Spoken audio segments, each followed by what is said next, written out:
Good evening, everyone. My name is Khushbu. I am your PMRF TA for the course Introductory Organic Chemistry 1. The course instructor for this course are Professor Neerja Dashaputre and Professor Harinath Chakrapani from ISER Pune. So let's start our discussion about alkynes and some more reactions we have to study about alkenes. So the first reaction that we have to study is oxymercuration demercuration.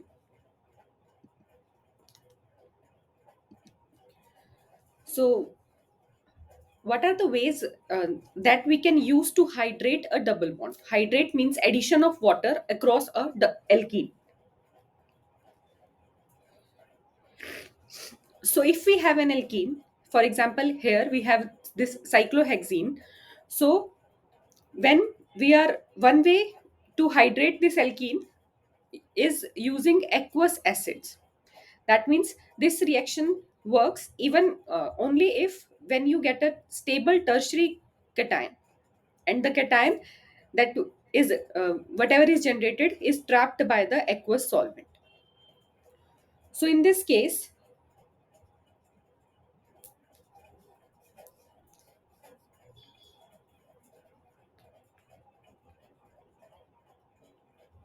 if you have an alkene and then in the presence of some acid we are adding water in this, so what will happen?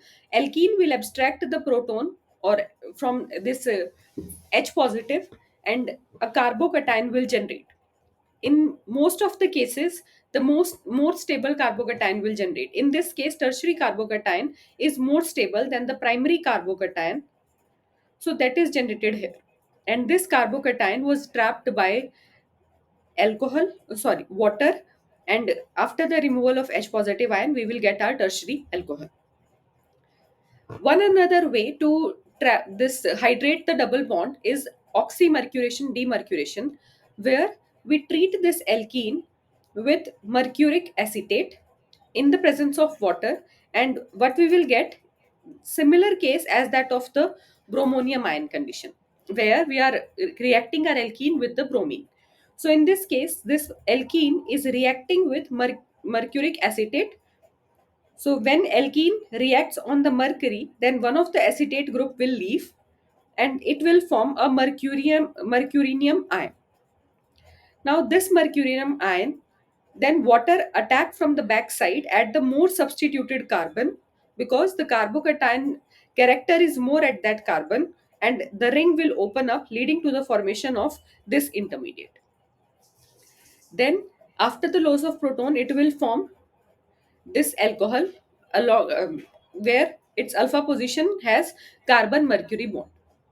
Now this carbon mercury bond is weak in nature, so to cleave that bond what we need a reducing agent, for example sodium borohydride. So this sodium borohydride will cleave this carbon mercury bond, and it leads to the formation of this secondary alcohol as shown here. So in oxymercuration demercuration, it follows Markovnikov addition,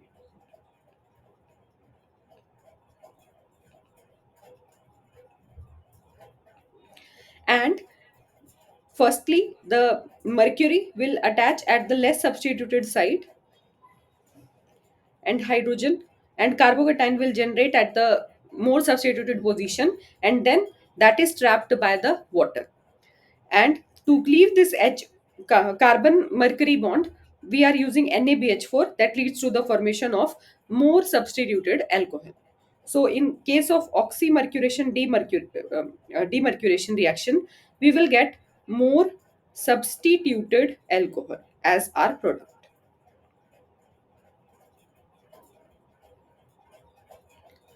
I hope this is clear.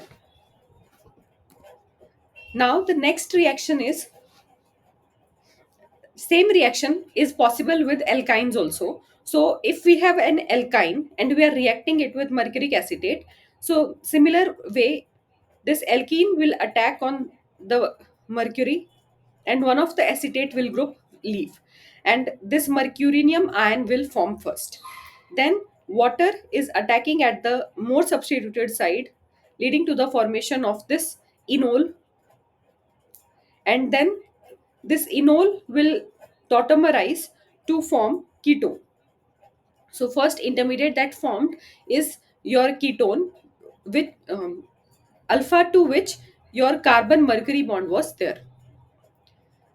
And whenever there is a carbonyl group adjacent to a carbon mercury bond, so any weak nucleophile can remove this mercury group in the presence of the acid. So here this mercuric acetate will leave and you will get a enol that again tautomerizes to get give you this ketone. So in case of alkenes, oxymercuration demercuration gives you more substituted alcohol, but in case of alkyne, you will get a ketone as your product. So if we have an alkyne and we are treating it with some base, a strong base, then it will abstract one of the proton. So this NH2 will attack at this proton and you will get an acetylide ion. Then this acetylide ion attacks on the alkyl bromide and this CBr bond will cleave, leading to the formation of this alkyne.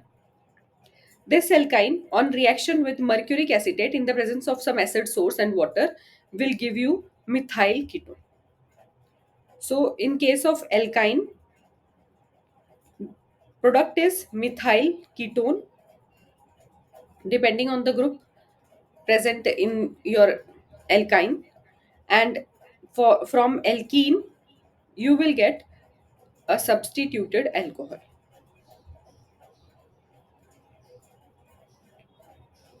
I hope this is clear. Now the next reaction is your hydroboration oxidation. Give me a minute.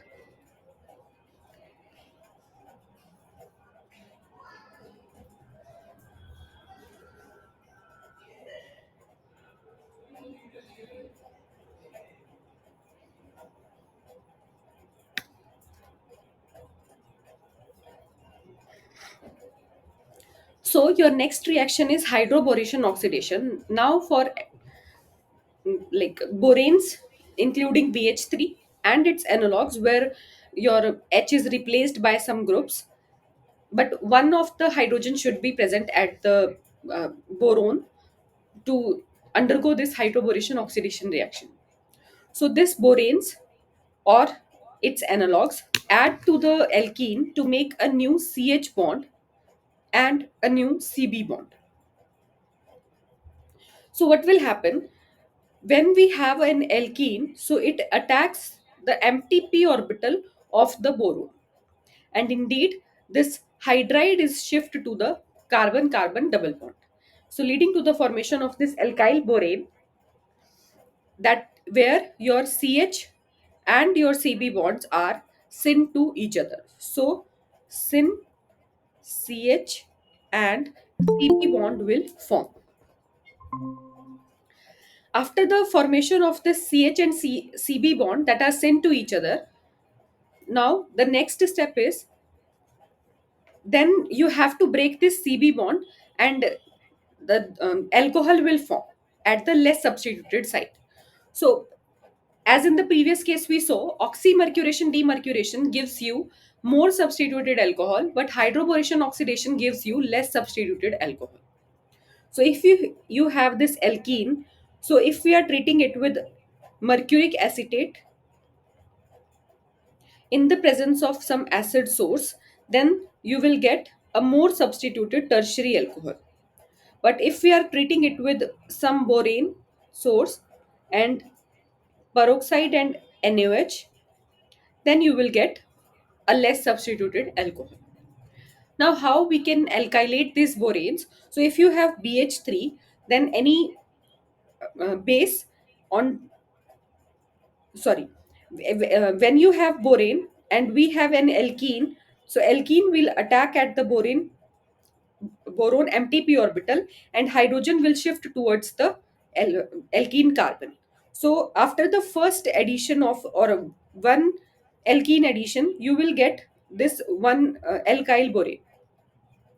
Again, two more boron hydrogen bonds are present in this borane, alkyl borane.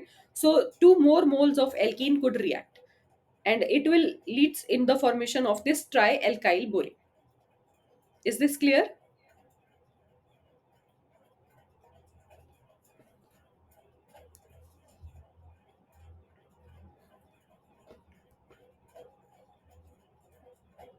How this um, trialkyl borane is getting? Is this clear? Any doubt?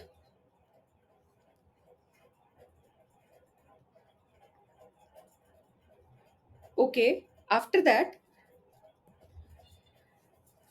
so once this borane is formed, then your peroxide will attack the empty p orbital of the borane, and it leads to the formation of this species, this intermediate. Then alkyl group migrates to one of the oxygen of the peroxide, and OH negative will release, and that OH negative counterion will attack the boron to release this phenoxide ion, to this alkoxide ion, which on abstraction of proton leads to the formation of this less substituted alcohol.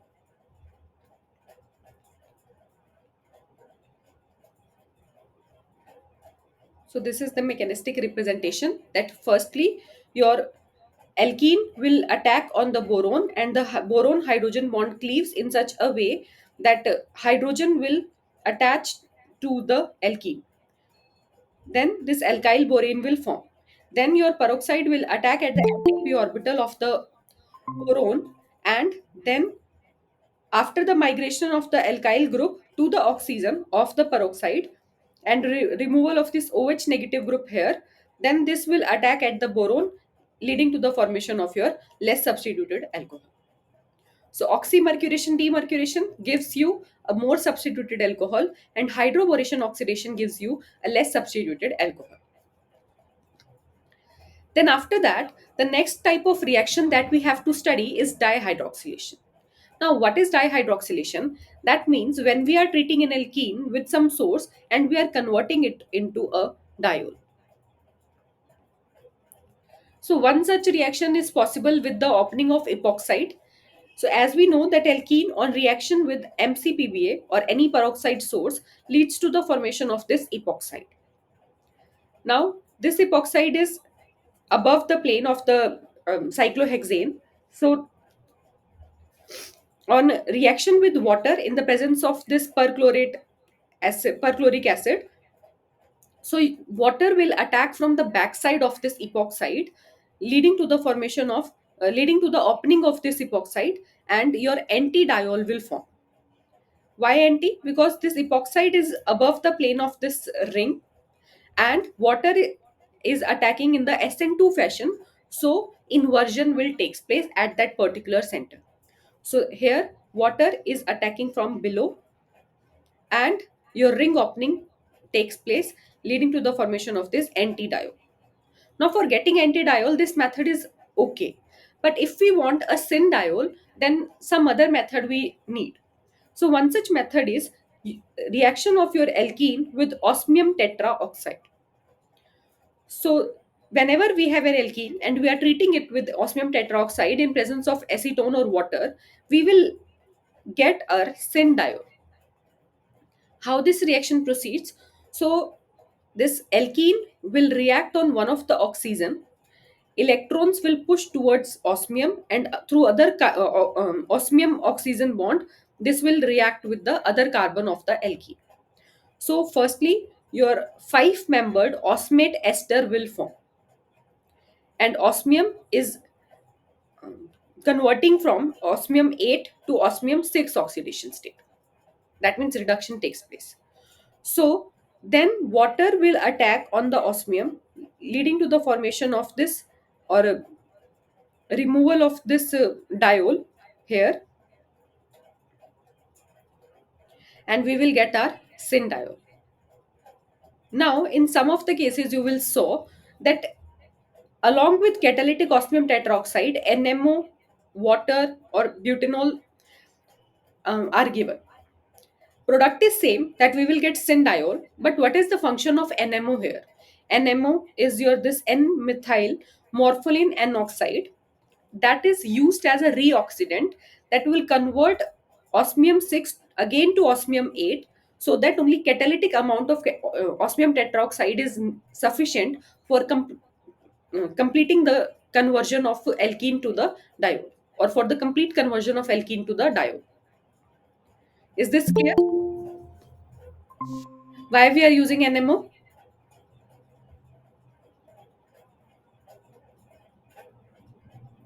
Any doubt in this?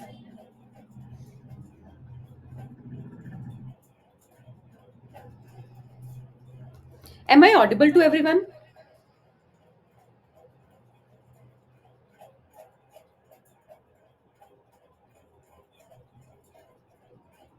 Madam, actually, I'm in journey. You carry on, madam. Actually, I'm in out of station. Okay, okay. My screen is Uh, visible, right? yes, yes, yeah. Your screen is visible. Okay, So I will see after recording classes. You can carry on, madam. Thank you. okay, okay. So the next, um, and this dihydroxylation using osmium tetroxide is stereospecific also. Why we are calling it stereospecific? Because if we are carrying out a reaction with E-alkene, then the stereochemistry of your alkene will remain same. If these two groups are trans to each other, in product also they are trans to each other.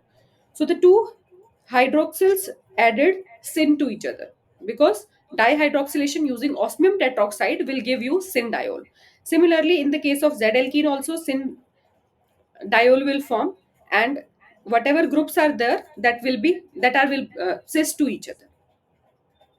So dihydroxylation will give you syndiol, one thing, and it is stereospecific in nature. That means if we are starting with E alkene, then the substituents will be trans to each other in the product as well. And if we are starting with Z alkene, then the groups, both the R groups are cis to each other in the product itself. Then the next reaction, that osmium tetroxide, that is known with osmium tetroxide, is periodate cleavage. So if we want to cleave the double bond completely, in another words, we can say if we want to oxidize the alkene, not just the pi bond, not just the pi bond, but also sigma bond, then we will use osmium tetraoxide in presence of sodium periodate. What will happen in this case? So as we know, when alkene will react with osmium tetraoxide, then we will get a syndiol. This syndiol, on reaction with sodium periodate, forms this periodate ester, which on cleavage gives you these two aldehyde based on the groups that are attached to the alkenes. As this is disubstituted alkene, so we will get aldehyde. If this is tetrasubstituted alkene, we will get ketone. If it is trisubstituted alkene, we will get one ketone, one aldehyde. So based on the substituents that are attached to the alkene, your osmium tetroxide and periodate mixture gives you the ketone or aldehyde as the product. Then the next reaction that we are using for the cleavage of this double bond is ozonolysis reaction, that is carried out in the presence of ozone. Now ozone is O3, where your central oxygen is electrophilic and negative charge is shared by the other terminal's oxygen. So the two resonating structures that are possible for ozone are represented here, where negative charge is at the terminal oxygens and positive charge on the center oxygen. Now, when we are treating this ozone with alkene, it will undergo first 3 plus 2 cycloaddition reaction. So this negative will attack the alkene, and then this alkene will further react with other oxygen and neutralize the positive charge on the central oxygen. So firstly, this ozonide will form, and then after the ring collapsing, your aldehyde and this dipole will generate. Then based on the workup, whether we are doing a reductive workup or oxidative workup, we will get product as aldehyde, ketone, or acid. For example, if we are conducting this ozonolysis in the presence of dimethyl sulfide, that is a um, mild reducing agent, so we will get aldehyde. If we are carrying out the reaction in the presence of hydrogen peroxide, that is an oxidizing agent, then it will give us acid.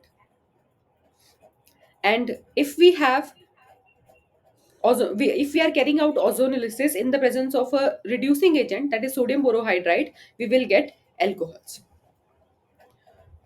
One of the example of ozonolysis is shown here, where you have an alkene and you are treating it with ozone. So this bond will cleave and we will get aldehyde. But because we are carrying out the oxidative workup here, so that aldehyde will oxidize to give you corresponding acids. So then here we will get 1,6-hexane dioic acid. Is this clear?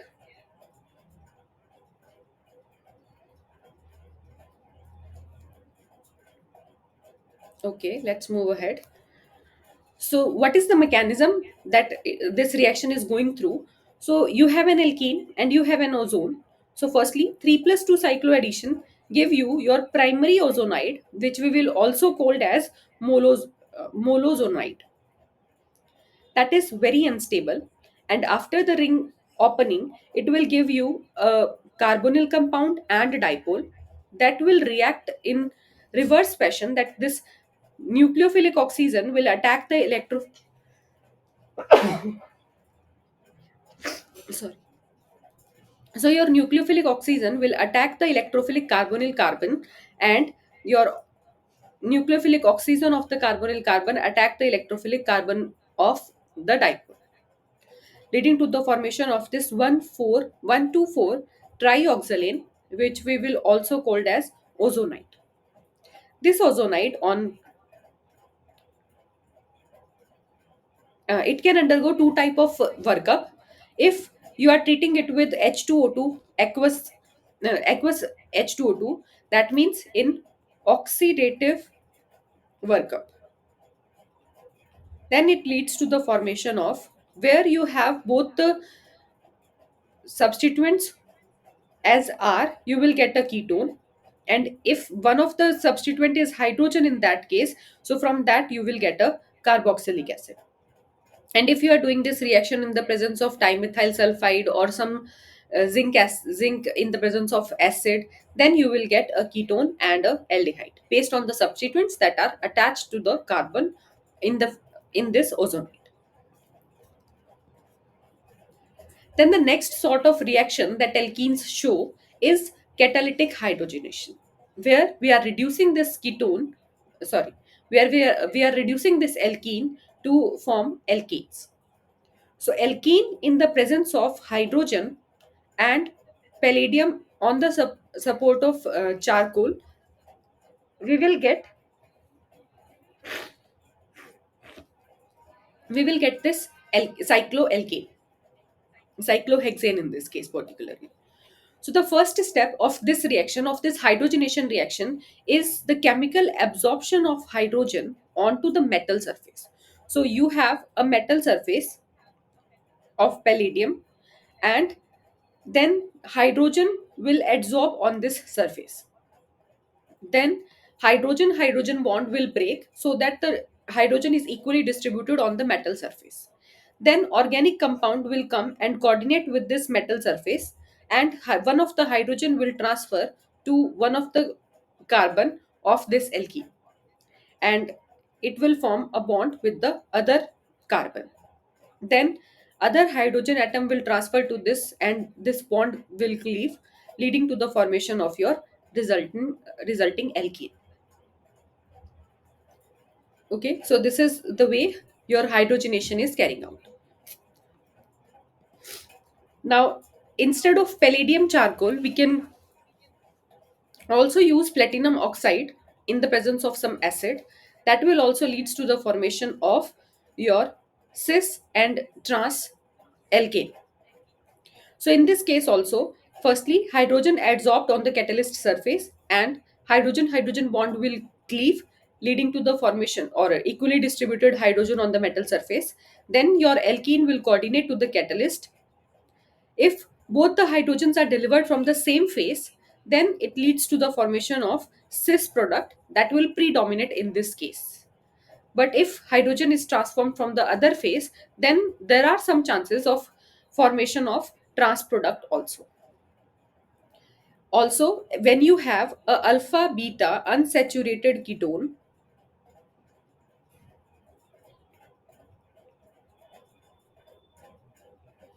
in that case also, if you want to reduce alkene only in this case and reduce your ketone, so that will also leads to the formation of this alkane or reduction of the alkene. Then the next sort of reaction alkenes show is radical addition. When you have an alkene and you are treating it with HBr in the presence of a peroxide source, then it leads to the formation of a,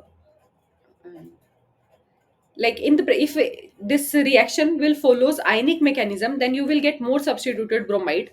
And if it occurs in the presence of your this peroxide source, then your less substituted alkyl bromide will form. So what will happen in the presence of peroxide? So peroxide on heating or in the presence of light homolytically cleave in such a way that you will get these two radicals. Then this is your initiation step where your some radical source is there that will homolytically cleave to form your initiation radicals. So this radical initiate or propagate the step by abstracting the proton, abstracting the H radical from HBr and leading to the formation of your Br radical. Then this Br radical adds to the alkene and it can form a tertiary radical or a primary radical. But because tertiary radical is more stable than your primary radical, so the chances of formation of tertiary radical is more than your primary radical. So this tertiary radical will form. Then this tertiary radical will abstract this H radical from HBr and it leads to the formation of this alkyl bromide. And again, this Br radical enters the chain and it will react with other moles of other molecules of your alkene and this alkyl bromide will form. Okay, so whenever you have an alkene and you are treating it with HBr in the presence of your peroxide, you will get a less substituted alkyl bromide. But if a radical source was not there and this reaction will proceed through ionic mechanism, then in that case, your more stable radical, more stable carbocation will decide the product. And in that case, we will get mostly more substituted bromide. Is this clear?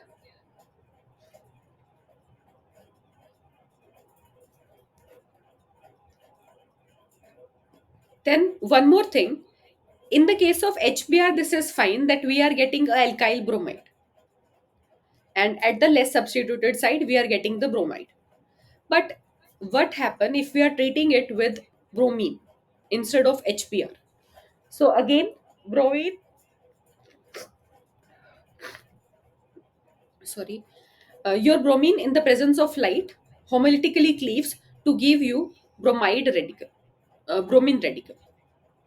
And this bromine radical, instead of directly reacting with your alkene, now abstract the proton at the allylic center. So this is your allylic carbon, and allylic carbon is the carbon that is next to your alkene. So these two are your alkene carbons. So the position next to it, we will call it as allylic carbon. So the bromine radical will abstract this proton at the allylic center and we will get this allylic radical. Other possibility is the addition of this bromine radical and we will get this tertiary radical. Now, based on the stability of these radicals, that will decide whether the product will go through the tertiary radical or it will go through the allylic radical. And we know that allylic radical is more stable than your tertiary radical. So the product that we will get is allylic bromide. So whenever you have an alkene and you are treating it with bromine in the presence of light or in the presence of heat, then you will get your allyl bromide as the compound or as the product, and not your dialkylated product that you will get when you are doing this reaction in the ionic condition. I hope this is clear. Similar sort of reaction is possible with NBS, that is N-bromosuccinamide. This, in the presence of acid, your oxygen will abstract the proton, and then Br negative will this reaction NBS in the presence of HBr, this reaction is taking place. So once this proton is abstracted, so Br negative is free. Then this Br negative attack the bromine and it leads to the formation of this succinamide, and your bromine is released. And this bromine, on reaction with, in the presence of peroxide, react with alkene to form allyl bromide. Okay, so if you have an alkene and you are reacting with HBr, then in the case of ionic mechanism, you will get a more substituted bromide. And if you are treating it in the presence of light, you will get a less substituted alkyl bromide.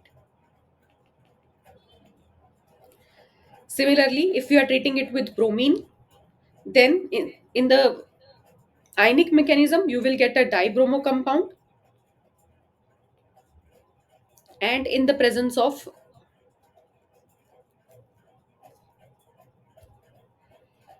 a light, you will get allyl bromide. Is this clear?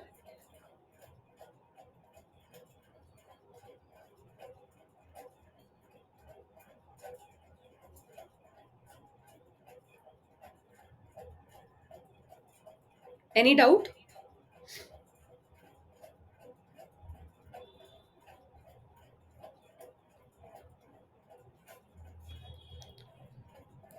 Okay. So alkenes can undergo epoxidation, it can undergo dihydroxylation, ozonolysis, then hydroboration oxidation, oxymercuration demercuration, addition of HBr, addition of bromine. So these are the reactions that alkene can undergo. So this is the summary of all those reactions that we have already studied for alkenes. Now our next target is to study about alkynes. So as we already studied in our initial weeks, that alkyne contains a carbon-carbon triple bond, and there are two type of alkynes that are possible. One is terminal alkyne, where your triple bond is present at the end of the this chain, alkyl chain, and another is internal alkyne that contains carbon-carbon triple bond in the center of the chain. So its general formula is CnH2n minus 2, and this triple bond introduces 2 degree of unsaturation, that is the presence of two pi bonds. Coming to its structural feature, so triple bond consists of two pi bonds and one sigma bond, and each carbon is sp hybridized, and the geometry is linear, and bond angle is 180 degree.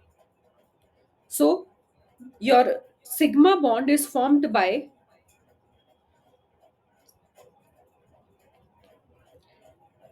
head-on overlapping of orbitals of carbon-carbon, and pi bond is formed by sidewise overlapping of p orbital. So as shown in this figure, that the two pi bonds are perpendicular to each other. So this is the structural feature of your alkyne. So the first reaction that we have to study is hydrohalogenation that alkenes can undergo. Hydrohalogenation means addition of hydrohalogen. That means addition of hydrogen halide. X can be chlorine, bromine, iodine.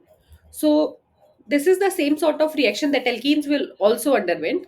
That when we have an alkyne and we are reacting it with HX, so this alkene will firstly abstract this proton and X negative will leave, and then carbocation will generate, and that X negative will attack at that carbocation, leading to the formation of this vinyl halide.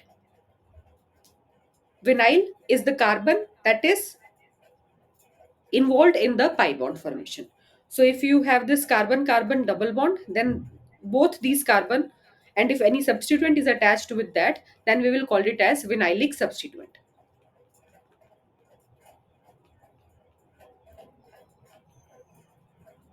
And if substituent is attached next to the next carbon, then we will call it as allylic substituent or allylic carbon.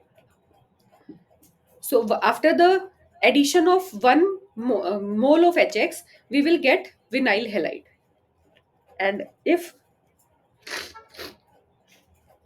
another mole of hydrogen halide we are adding, so in that case again alkene will abstract one of the proton and X negative will leave, so it leads to the formation of carbocation. So two uh, carbocations are possible in this case. One is the carbocation where at the carbon where your halogen is present, and one carbocation is at the next carbon.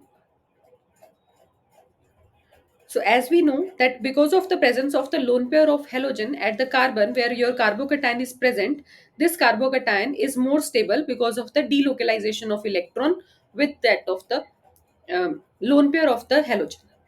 So because of that, again X negative will attack at the same carbon where your previous X group is attached. So this leads to the formation of geminal dihalide. If both the substituents or both the halides are attached at the same carbon, we will call it as geminal dihalide. If the two halogens are present at the adjacent carbons, we will call it as vicinal dihalide. So these terminologies also you have to be clear about. So in this case, two equivalent of HX are added to form a geminal dihalide. So if we have an alkyne and we are treating it with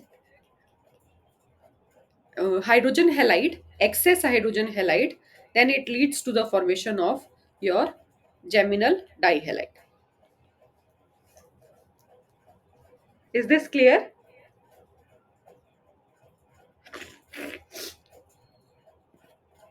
Then the next, then one more thing. If now we have already discussed that we have two type of alkynes that are possible. One is your terminal alkyne and one is your internal alkyne. So in the case of internal alkyne, when one mole of HCl is reacting with alkene, then it leads to the formation of your vicinal halide. And again, on the addition of second equivalent, we will get a geminal dihalide.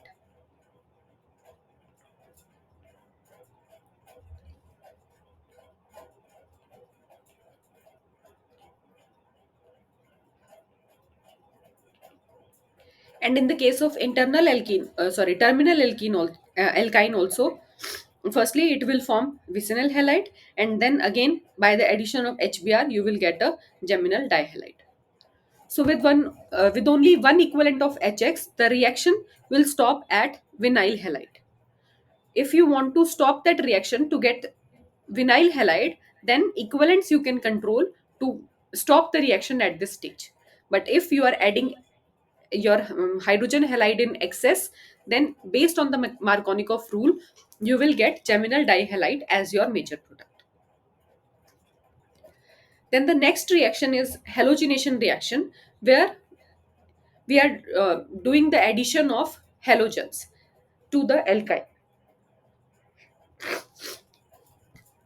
just as we did for alkenes also.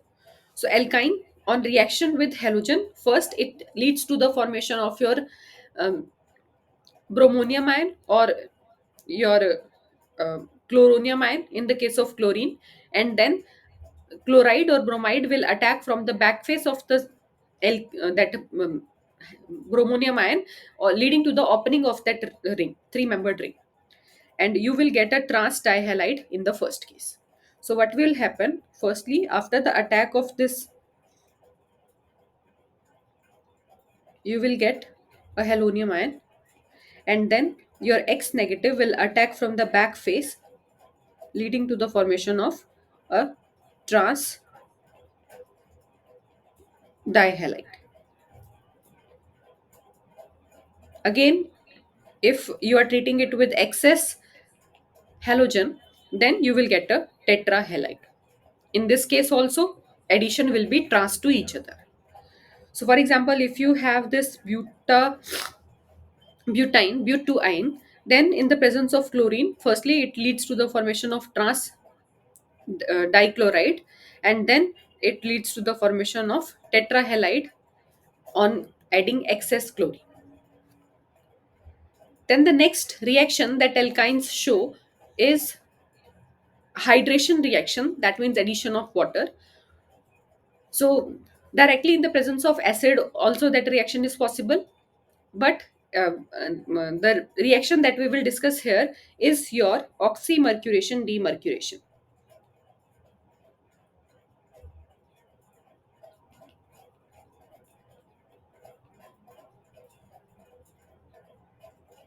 So if you have an alkyne and you are treating it with mercuric sulfate in the presence of acid, so what it will form, firstly it will abstract proton source, leading to the formation of carbocation, and then enol will form after the attack of the water. Then this enol will tautomerize to form ketone. So this is the addition of water in the presence of acid source onto the alkyne. So alkyne on reaction with water in the presence of acid leads to the formation of first enol, that will tautomerize to your ketone.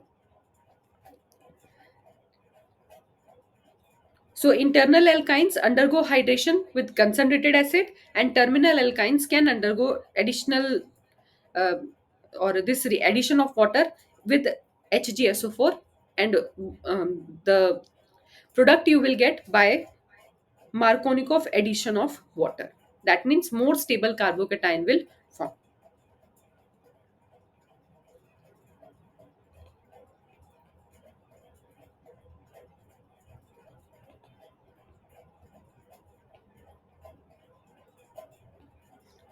So alkyne on reaction with water in the presence of acid, first it will form enol, that will tautomerize to ketone, and terminal alkyne will give you methyl ketone.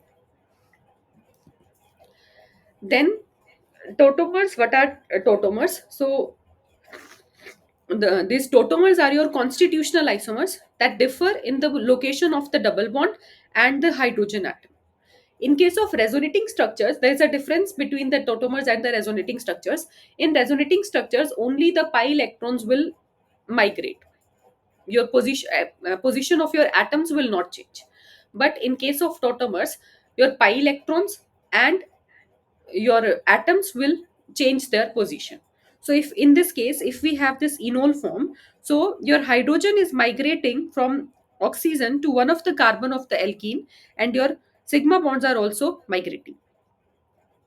So enol, this equilibrium will favor the formation of keto product that is more stable. Then the next reaction that we have to discuss about alkynes is hydroboration oxidation. Hydroboration oxidation is a two-step sequence that will convert your alkyne to the carbonyl compound. So in the case of alkyne, as we already discussed, that in the presence of borane, your alkyne will attack on the empty p orbital of boron, and your boron hydrogen bond will migrate to the carbon. So this leads to the formation of this organoborane compound first.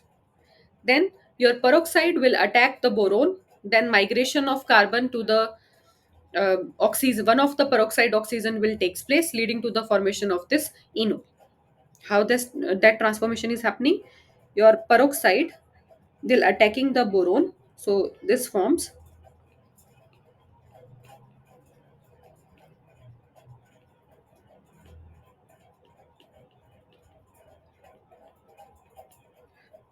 this species.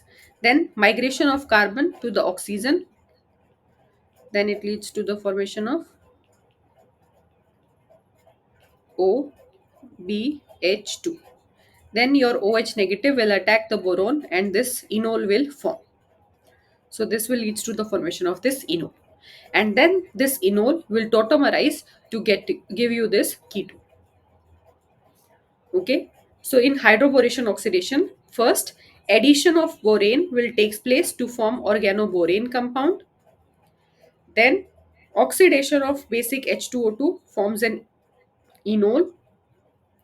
Tautomerization of enol form leads to the formation of carbonyl compound. And what what is the overall thing that happens is the addition of water to the triple bond. Okay, so hydroboration oxidation of alkyne gives you ketone, and hydroboration oxidation of alkene gives you primary alcohol or less substituted alcohol. And internal alkynes will form ketone. So here two type of alkynes are examples are shown. So if you have internal alkyne, then ketone you will get, and if you have a terminal alkyne, then you will get a aldehyde.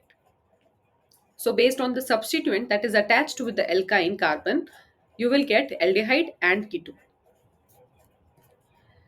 Then how we will convert alkene to alkyne? So for converting alkene to alkyne, we need a good leaving group attached to the carbon, sp2 carbon of the alkene, and we are treating it with base. So base will abstract the proton, and then this proton will shift its electrons to form the triple bond and leaving group will leave. So in this way, anti-periplanar fashion or E2 elimination leads to the formation of your alkyne from an alkene. Similar is the example in this case here.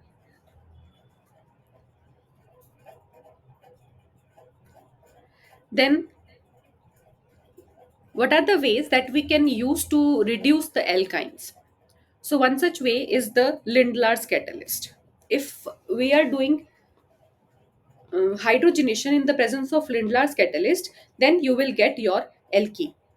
Now to control this reaction, again you have to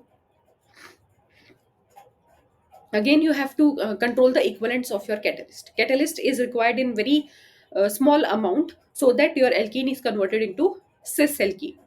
Lindlar's catalyst will give you cis alkene from your alkyne. And what is Lindlar's catalyst? It is a palladium catalyst that is poisoned with lead. So palladium and calcium carbonate mixture was there, and we are adding in that lead acetate. Lead lessens the activity of catalyst so that we can stop that reaction at the alkene stage, and it will not further go for the reduction of alkene to the alkene. So that's why because of the presence of this lead poison, we are able to stop this reaction at the alkene stage, and that too at the cis alkene stage. So to prevent over reduction, we are adding this poison. Function of poison should be clear to you. Then another way of making alkanes from alkynes is, if you have a terminal alkyne and you are treating it with butyl lithium or any strong base NNH2 or LDA, then it will abstract this proton and acetylide, lithium acetylide will form.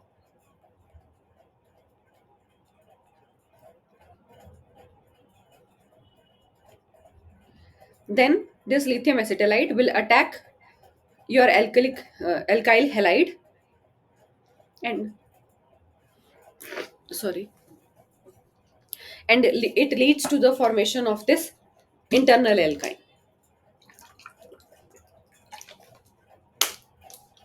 Then this internal alkyne, on hydrogenation using hydrogen palladium charcoal, gives you your alkane. So for converting alkyne to alkane, you can use hydrogenation reaction. But if you want to stop the reaction at the alkene stage, then you can use Lindlar's catalyst. For example, here you have this terminal alkyne, you are treating it with base and your alkyl halide. Then, on reaction with Lindlar's catalyst in the presence of hydrogen, you will get your cis alkene.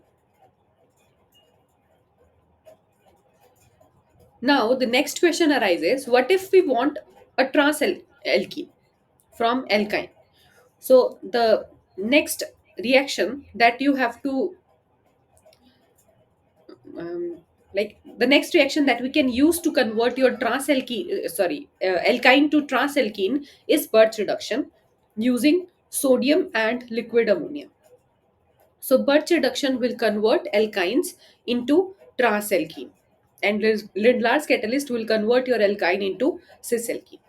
How this reaction is taking place? So sodium is the source of electron.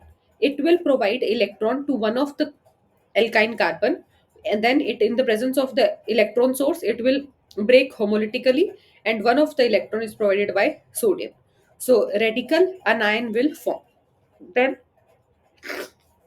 this negative charge is abstracting one of the proton of ammonia, leading to the formation of NH2 negative. Again, this radical form anion by abstracting one proton from the sodium, and again this anion will abstract other proton of ammonia, and NH2 negative will release. So in this way we will get a transalkene. Now, why we are getting transalkene? Because the anion that is generating here is unstable, and it wants to stabilize itself. So the vinyl anion that is geometrically unstable chooses to be E. That means trans. That both R groups should be away from each other as much as possible, and that is possible in the case of trans geometry. So your Birch reduction will give transalkene, and your Lindlar's catalyst will give cisalkene.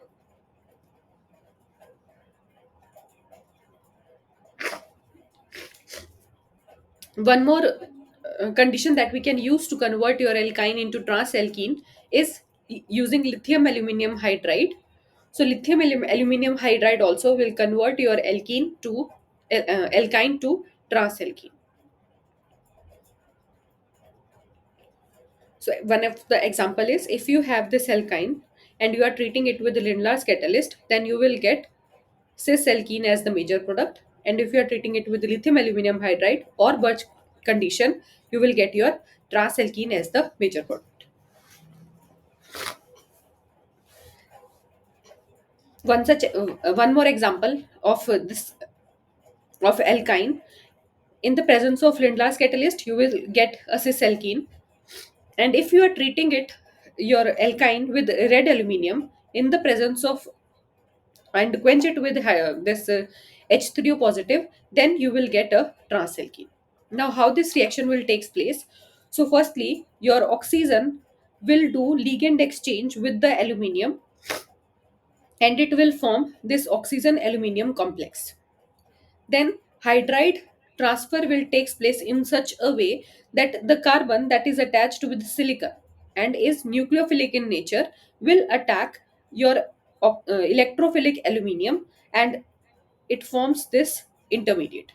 Hydroalumination will takes place. That means hydroalumination takes place in such a manner that after the transfer of hydrogen to the carbon of alkene, your aluminium, electrophilic aluminium, will attach to that carbon of alkyne where your silicon was attached. Then, on hydrolysis of this bond, you will get a trans alkene. Okay. Is this clear? Now let's come to the questions. So question 1 says, which of the following is the best synthesis of 1122 tetrabromopropane?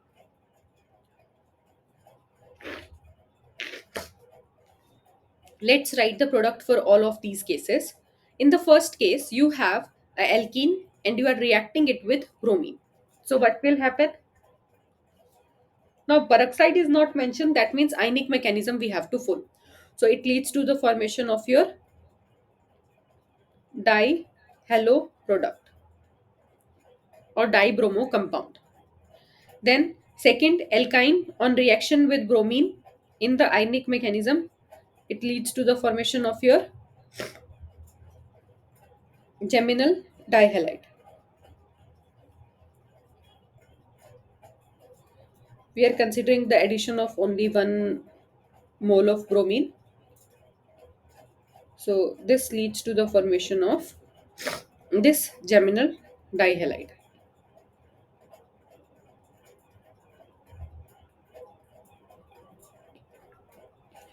Then HBr in the presence of peroxide, this leads to the formation of, so in this case we will get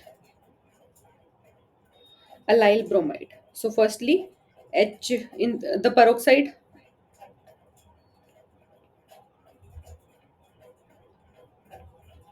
so what happen in this case? Firstly, your peroxide form will abstract the proton and Br radical will generate. Then that Br radical will attack or abstract this proton from here.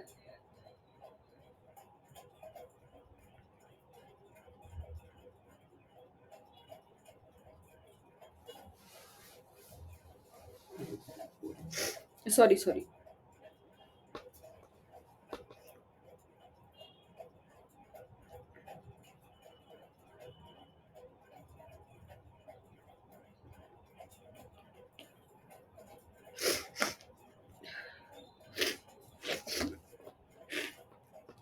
Let's write the mechanism. If you have your peroxide compound, then the peroxide, firstly, it forms, it cleaves homolytically, and this radical will form. It will abstract your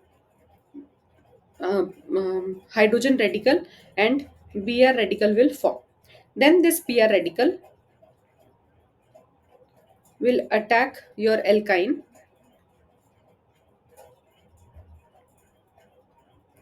or will combine with alkyne to form this halide. And then it will abstract your proton radical and it leads to the formation of your this vinyl halide. Okay. Then in the last case, alkyne in the presence of HBr, excess HBr. So firstly, it will abstract this proton and Br negative will release.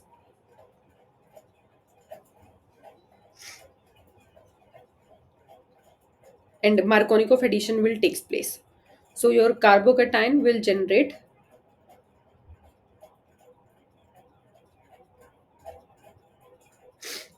So here Markovnikov addition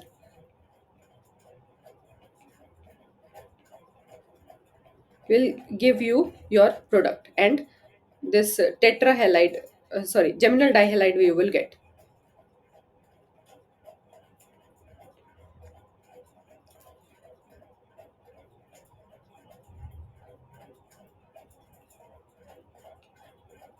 Firstly, it will form this again after abstraction of other hydrogen. Proton will come here, so your bromide will form this. So your 1122 tetrabromopropane is formed in the fourth case.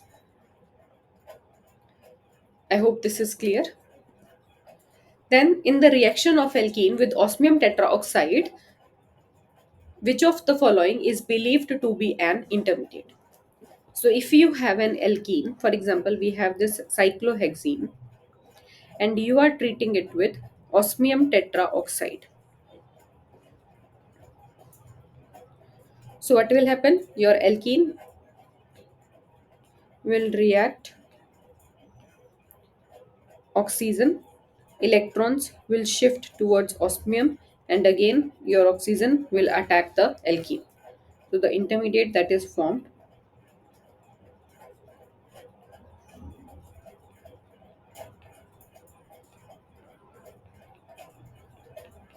is this. And this on ring cleavage,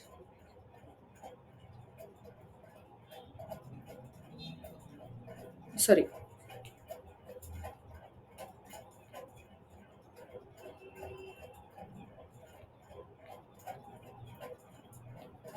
so what it from 5 member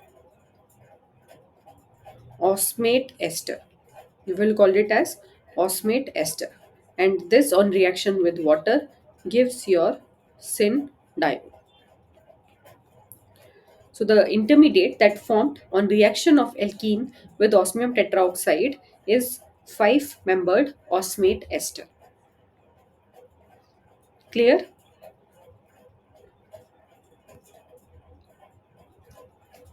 Then the next reaction is, what is the reagent to perform the following transformation? You are converting your you are converting your alkyne to cis alkene.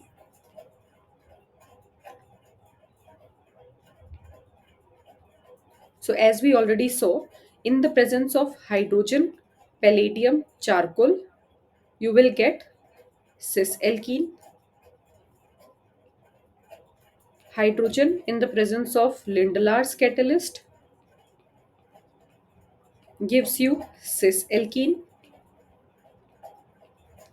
Then sodium liquid ammonia will give you transalkene, and hydrogen in the presence of nickel carbon also will give you transalkene. So the correct option is hydrogen, palladium, charcoal, and your Lindlar's catalyst will give you cis alkene. So these two reagents can undergo this transformation. That is conversion of alkyne to cis alkene. Then the next is, which is what is the major product of the following reaction? You have, the name of reaction is hydroboration oxidation.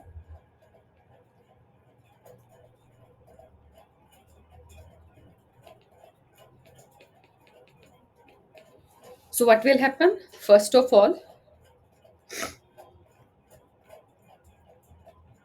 you have this alkyne and you are treating it with BHSiA2, SMIL borohydride. So alkyne will attack the empty p orbital of boron. Hydride will transfer to the uh, this is anti-Markovnikov addition takes place.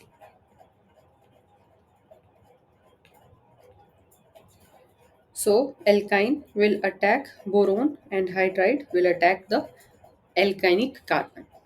So the intermediate that is formed first is, and syn addition will takes place. So this will form first. Then H2O2 hydrogen peroxide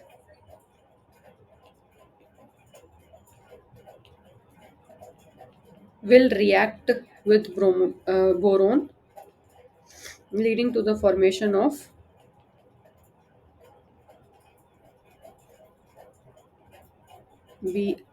BSiA2 twice OOH negative, this species.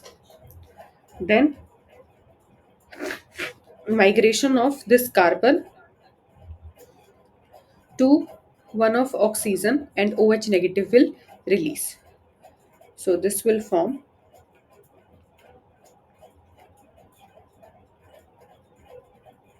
O B Si A2 twice.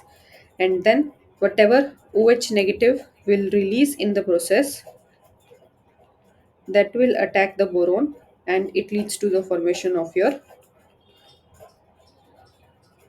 enol. Then this enol will tautomerize to form ketone.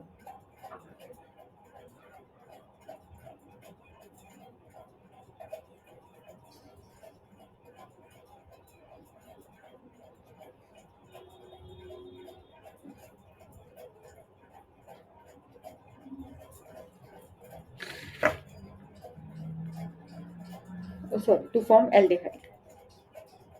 This. Okay. So your correct option is option third. Is this clear?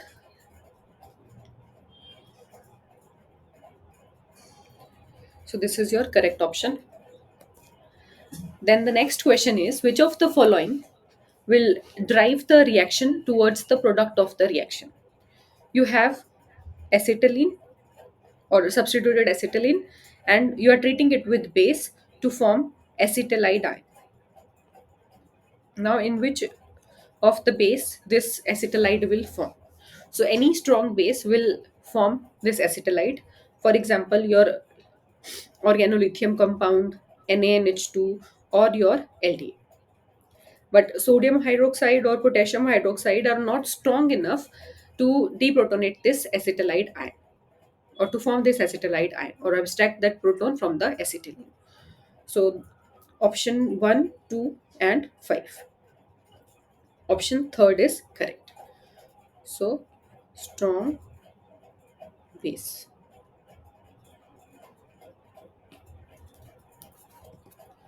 Then the next is, write the major product of this reaction. So again, the first step we will write alkene will attack boron, and that hydrogen will attack at the more substituted carbon. So this forms your first, this methyl and this methyl are trans to each other, and your hydrogen and your boron will be cis to each other. So this is the product in the first case. Then we have, in the presence of H2O2 NaOH, this leads to the formation of, so this methyls are trans to each other, and H and OH are cis to each other. So this is the product you will get, or its mirror image also you can get, where this is trans, sorry,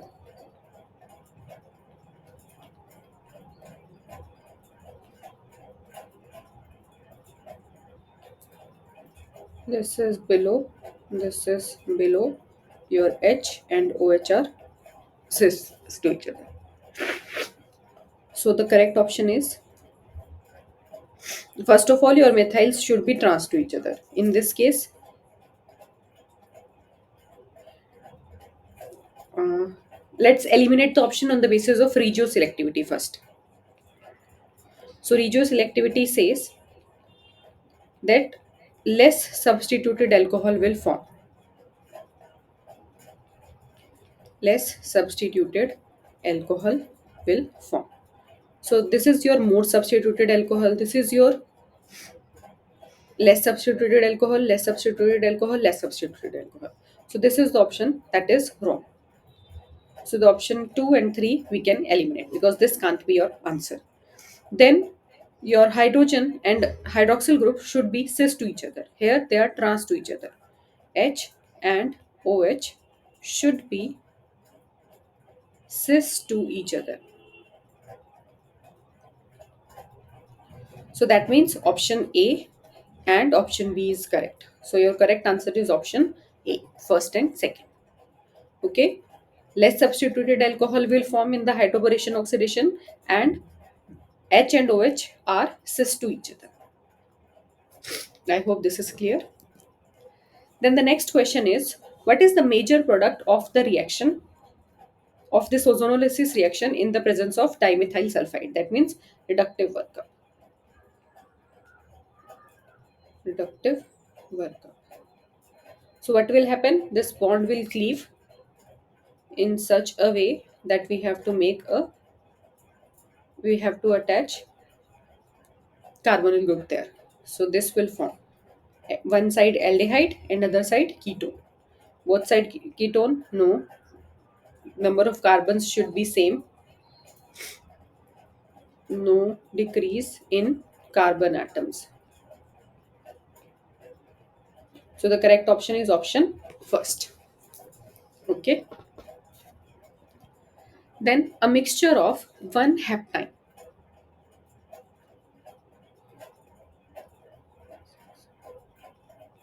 then two heptine,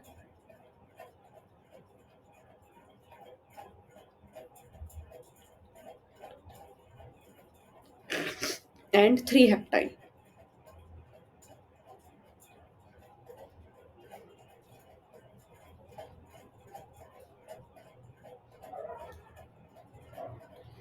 A mixture of one heptine, two heptine, and three heptine was hydrogenated in the presence of platinum catalyst. If one assumes that hydrogenation went to completion, how many distinct seven carbons were produced? Okay, so if this undergo hydrogenation, so what will happen in the presence of hydrogen palladium charcoal or hydrogen platinum charcoal? This will form alkene. This is N-heptane.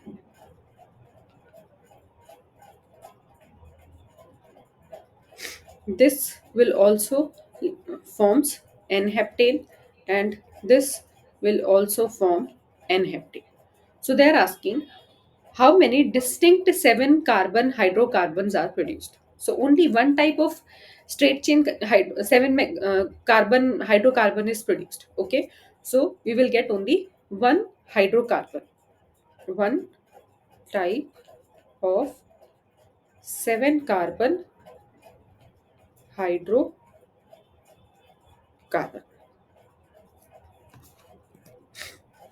Next is, when you are treating your one hexane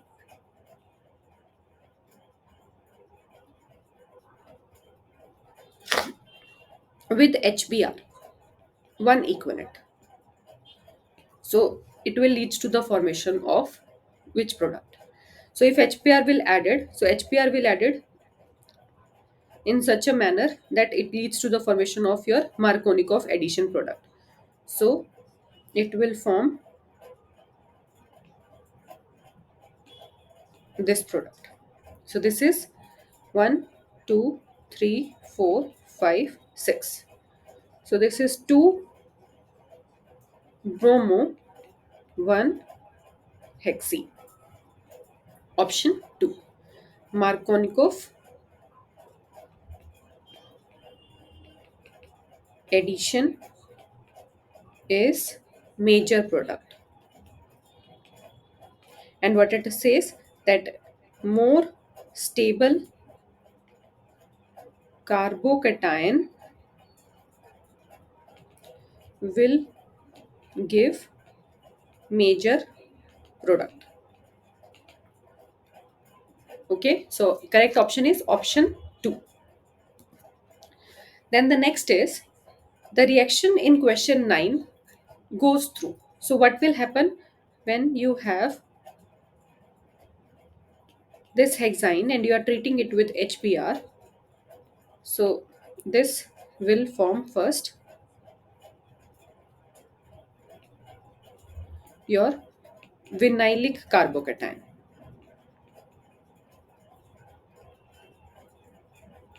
and then on attack of bromide ion at this vinylic center will give you your this product. So the intermediate that is formed during this reaction is vinyl cation. Next question is, what is the major product of this reaction? So again, you have an alkyne on reaction with HBr. It will abstract this proton and your vinylic cation will form. And then Br negative will attack at that center to form this vinylic bromide first. And then again excess we are adding. So again alkene will react with H positive to form a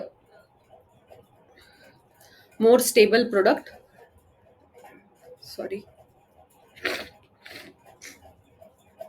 more stable carbocation, that on abstraction of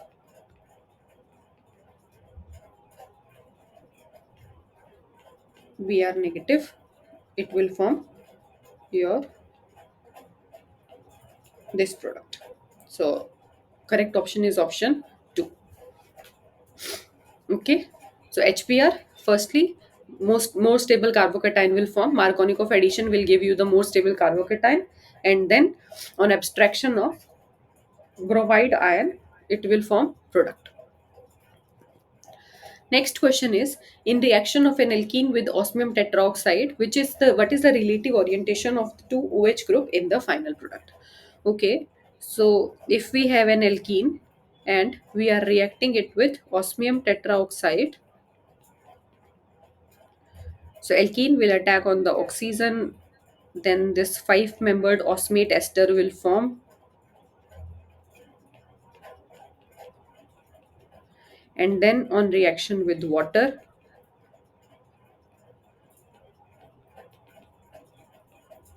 it leads to the formation of your syndiol.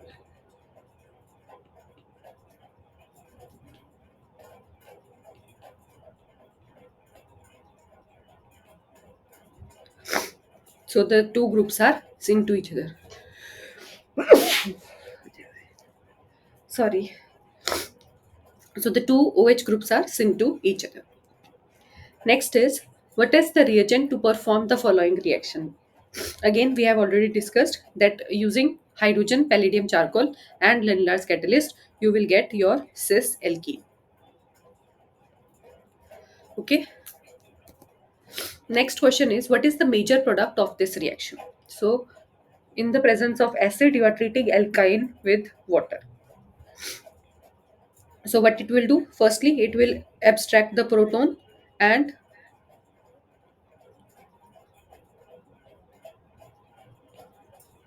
your vinylic carbocation will form. Then water will attack at this center and it forms your enol. Then that will tautomerize to give you ketone. So this ketone will form. Option A. Okay. In all acidic conditions, your addition of water or addition of HBr, firstly, Markovnikov addition will decide whether you will get a more substituted, whether you will get a stable carbocation or not, and that stable carbocation will give you the major product. The next is hydroboration oxidation of this alkene will give you which of the product. First of all, two things that we have to keep in mind. Firstly, less substituted alcohol will form,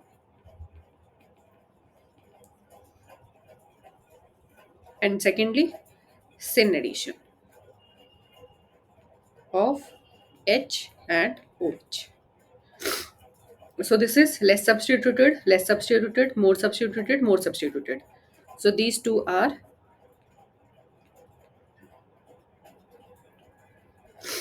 more substituted alcohol. That is not possible in the case of hydroboration oxidation. So these are not your product. So these are cis alcohols 1 and 2. So option is first and second. Next is select the incorrect option. The first step in hydroboration oxidation is. So, what is the first step in hydroboration oxidation? You have,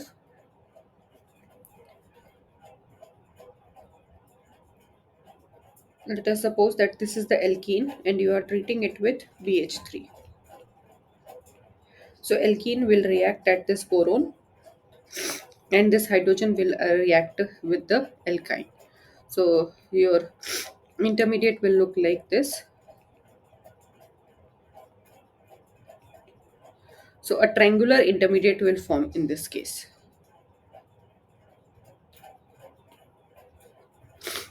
And then it leads to the formation of this product.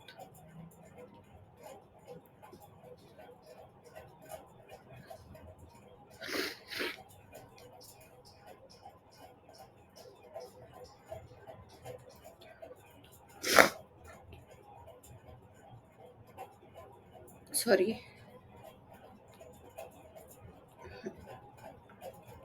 that this is the alkene, your hydrogen will come here, this is the boron, this intermediate. So a four membered ring will form, not three membered.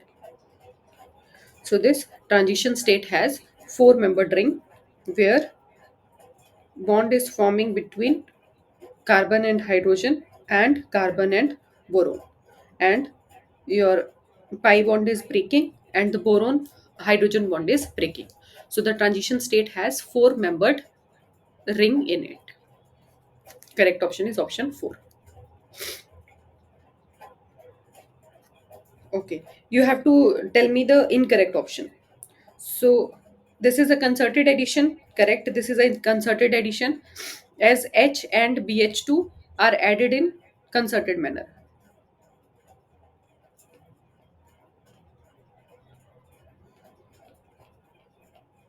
Then syn addition of H and BH2 is taking place. Four member transition state is there. So the incorrect option is that reaction proceeds via a formation of triangular intermediate. That is incorrect. Next question. What is the major product of the reaction? So in this case, on ozonolysis, and you have oxidative, you are doing oxidative workup. Oxidative workup. So what it will form? In this side, you will get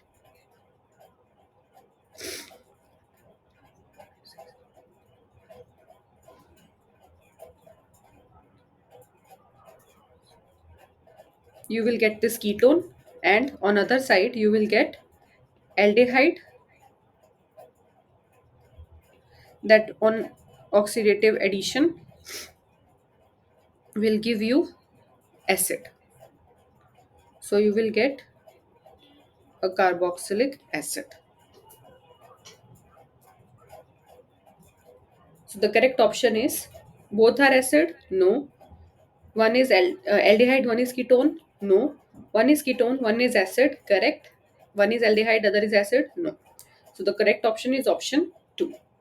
On oxidative workup, aldehyde will convert itself into acid, and in reductive workup, you will get aldehyde and ketone as such. You have to find out the incorrect statement. Terminal alkynes are more acidic when compared with alkanes. Terminal alkynes, the after the deprotonation, your sp carbon is getting the negative charge, that is stabilized. Then alkynes are more reactive than alkenes. Alkynes, this negative charge on the more, this is on sp hybridized, in alkene it is on sp2 hybridized, and in alkanes it is on sp3 hybridized. So here electronegativity of carbon carrying negative charge will increase. So as the negative electronegativity will increase, so its tendency to give the electrons in the electrophilic substitution reaction will decrease. That means alkynes are not more reactive than alkenes. Alkynes are less reactive. So the correct option is, and terminal alkynes are more acidic when compared with alkenes. That is correct. with alkenes and alkanes both are reactive. Incorrect option is alkynes are less reactive than alkynes are more reactive than alkenes.